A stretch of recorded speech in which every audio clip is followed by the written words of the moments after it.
এই জীবন ততক্ষণ বোরিং মনে হয় যতক্ষণ তুমি সফল না হচ্ছ। আর সফল হওয়ার জন্য অনেক কিছুই ত্যাগ করতে হয়। যদি সফল হওয়াটা এতটাই সহজ হতো তো আজ সবাই সফল হয়ে যেত।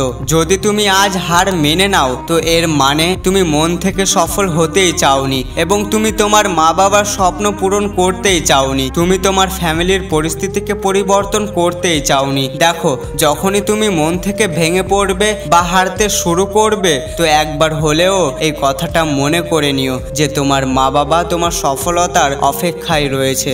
একাই চলতে হয় নিজের স্বপ্নের রাস্তায়, আর যে চেষ্টা না করেই হার মেনে নেয় সে পরে বহুত পস্তায়। খারাপ পরিস্থিতি আমাদের জন্য আয়নার মতো হয়, কারণ নিজের মধ্যে থাকা ক্ষমতাগুলোকে দেখতে শেখায়। তুমি এখনো খোঁজার চেষ্টা করছো সেই মানুষটাকে যে তোমার জীবনটাকে পরিবর্তন করে দেবে, তো তুমি নিজেকে আয়নার মধ্যে দেখে নিও। ট্যালেন্টের অভাব নেই বন্ধু, ট্যালেন্ট সবার কাছেই থাকে। শুধু পার্থক্য এটুকুই যে কেউ খোঁজার চেষ্টা করে আর কেউ না খুঁজে আফসোস করে। তুমি নিজেই নিজেকে লুজার ভেবে রেখেছো, কারণ তুমি যেটা করতে পারবে সেটা অন্য কেউ করতে পারবে না। মানুষ তোমার পাশে দাঁড়ায় না, নো প্রবলেম।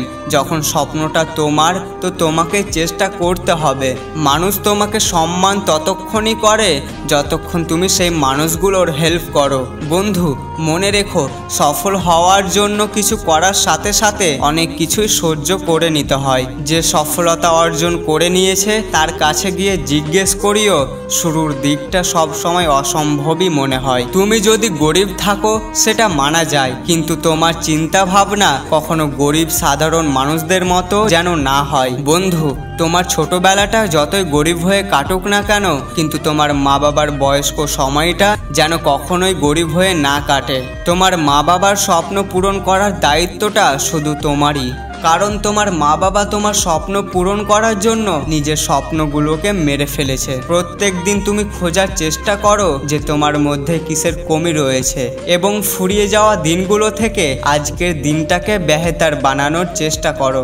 এতটাও সহজ নয় নিজের পরিচয় তৈরি করা, কারণ প্রত্যেকটা সোনা বস্তুকে আগুনের তাপ সহ্য করতে হয় গয়নাতে পরিণত হতে। এই পৃথিবীর সমস্ত মানুষ যেন তোমার সামনে ঝুঁকে থাকে এমন দোয়া তুমি কখনোই করিও না, কিন্তু দুনিয়ার কোনো শক্তি যেন তোমাকে ঝুঁকাতে না পারে এমন দোয়া তুমি করিও। বন্ধু, মনে রেখো, সফর যতটা কঠিন হবে গন্তব্য ততটাই শানদার হবে।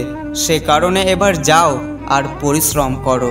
এখনও যদি তুমি তোমার ভাইয়ের চ্যানেলটিকে সাবস্ক্রাইব না করে থাকো তাহলে ভালোবেসে তুমি তোমার ভাইয়ের চ্যানেলটিকে সাবস্ক্রাইব করে নাও। আবার দেখা হবে সবার সাথে পরবর্তী ভিডিওতে। সবাই ভালো এবং সুস্থ থেকো। খোদা হাফেজ।